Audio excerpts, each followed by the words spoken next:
Eh bien bonjour et bienvenue sur ma chaîne Pixel et Vecteur. Aujourd'hui un autre truc et astuce, une autre question qui a été posée et une autre réponse que je vais vous faire.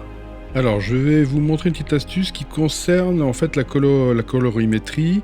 Lorsque vous voulez éventuellement sauvegarder un ensemble de calques de réglage qui vont vous former un aspect et que vous voudriez bien le garder pour pouvoir le réutiliser pour d'autres images. Alors, vous voyez ici par exemple, j'ai un arrière-plan et j'aimerais bien avoir une colorimétrie assez froide, assez bleutée. Donc pour ça, le plus simple, c'est d'aller dans le panneau des réglages, les calques de réglage, et commencer peut-être par une petite balance des couleurs.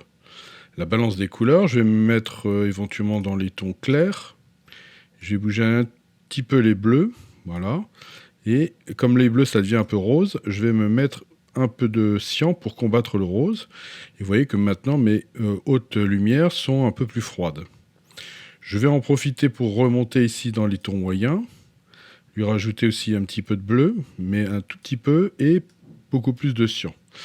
Voilà. Et puis, dans mes noirs, mes tons foncés, je vais rajouter du cyan.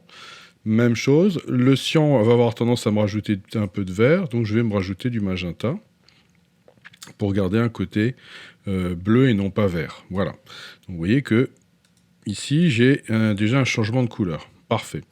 Deuxième chose que je vais aller faire, c'est peut-être maintenant aller dans les courbes ou dans les niveaux. Je vais peut-être me faire une petite courbe. Et j'aimerais bien essayer de remonter un petit peu la luminosité ici. Voilà. Et remonter aussi un petit peu comme ça. On va faire quelque chose qui me permet d'avoir quelque chose d'un petit peu plus, un peu plus plat. Mais ce qui m'intéresse, c'est d'avoir pas trop d'ombre au niveau des sourcils. Voilà, parfait. Maintenant, je vais aller me rajouter un autre calque qui va être un calque où je vais aller me prendre une teinte de saturation. Et la teinte de saturation, ça va être l'idée que j'aimerais bien éventuellement aller dans toutes les bleus. Et je voudrais saturer mes bleus. Voilà. Ok, et je vais peut-être en profiter aussi pour saturer mes cyans. Voir... Est-ce que c'est valable? Bon, pourquoi pas. Très bien. Bon, on pourrait dire que... Alors, je regarde à chaque fois quand même, qu'est-ce que ça me donne? Voilà, oui, je commence à voir des choses intéressantes. Alors, évidemment, j'ai des choses qui vont baver, notamment ici, vous voyez, j'ai un espèce de tour là qui devient bleu. Ça, c'est pas grave, je fais un réglage de base et après, je le corrigerai au niveau de la retouche. Donc, c'est pas super grave d'avoir éventuellement des petits liserés. Ce que je cherche, c'est plutôt quelque chose de... Un look, quelque chose qui puisse m'intéresser. Je vais essayer d'aller voir un petit peu dans les magentas. Bouger un petit peu les magentas. Non, là, ça m'intéresse pas trop, ça me fait pas des belles choses. Ok, je reviens à 0. Je vais revenir donc sur les bleus. Et je vais essayer de bouger un petit peu mes bleus aussi. Voilà, pour essayer, que... On a quelque chose d'un petit peu plus par là. Voilà, là, ça commence à être intéressant. Vous voyez, avant. Après, je commence à avoir un look qui m'intéresse bien. Je vais peut-être terminer avec une petite correction sélective et lui dire que dans les noirs, j'aimerais éventuellement rajouter encore un petit peu de cyan et de magenta. Voilà, parfait. Ça me paraît bien. Par contre, dans les blancs, est-ce que j'enlèverai pas un peu de cyan? Non, je vais me rajouter, enlever peut-être du jaune et du magenta. Non, oui, ça fait trop clair, donc je vais me rajouter un petit peu de cyan et un petit peu de magenta. Voilà, faire la chose un peu comme ça. Parfait, admettons que j'ai ma correction et qu'elle me convienne. J'aimerais bien pouvoir la sauvegarder, cette correction-là, et pouvoir la réutiliser pour d'autres images. Donc ce que je vais faire, c'est que je vais prendre mes 4 calques, j'appuie sur majuscule, je clique sur le premier, j'appuie sur majuscule, sur le dernier, les 4 se sélectionnent, et je glisse ça ici dans un petit groupe, me permettre d'avoir un groupe. Cet élément-là, je vais lui donner quelque chose que je vais appeler par exemple froid. Très bien. Et là, cet élément-là, je voudrais pouvoir l'utiliser pour une autre image. Très bien. Et bien dans ce cas-là, je vais aller dans ma bibliothèque.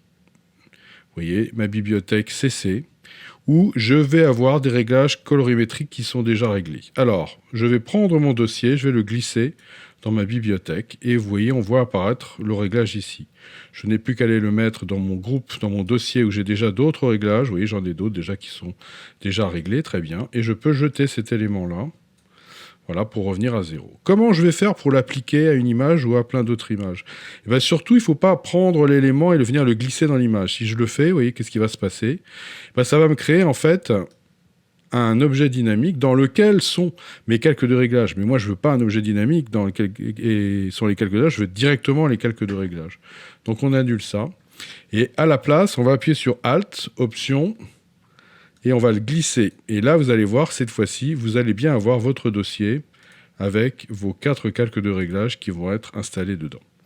Et là, vous voyez que ça va très très bien marcher. Donc si je jette ça, je peux vous montrer que, par exemple, j'ai un autre réglage qui s'appelle portrait froid contraste. Vous voyez que si je fais sans le Alt, bah, j'obtiens un objet dynamique qui n'a aucun intérêt. Si j'appuie sur Alt, option pour les Mac, j'obtiens tout de suite mon réglage. Et vous voyez qu'ici, je vais obtenir, vous voyez, des tas de calques avec éventuellement des masques s'il y a lieu. Et ça va très très bien marcher.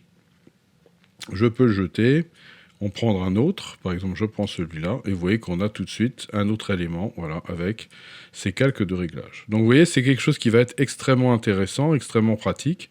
D'autant plus que ma bibliothèque, je l'ai toujours avec moi dans Photoshop. Et si je change de Photoshop, je vais donc pouvoir importer mon propre Creative Cloud, mes réglages Creative Cloud sur n'importe quel Photoshop. Donc j'aurai toujours mes réglages tout de suite à ma disposition dans ma bibliothèque. Voilà, donc vous voyez, c'est une astuce très intéressante.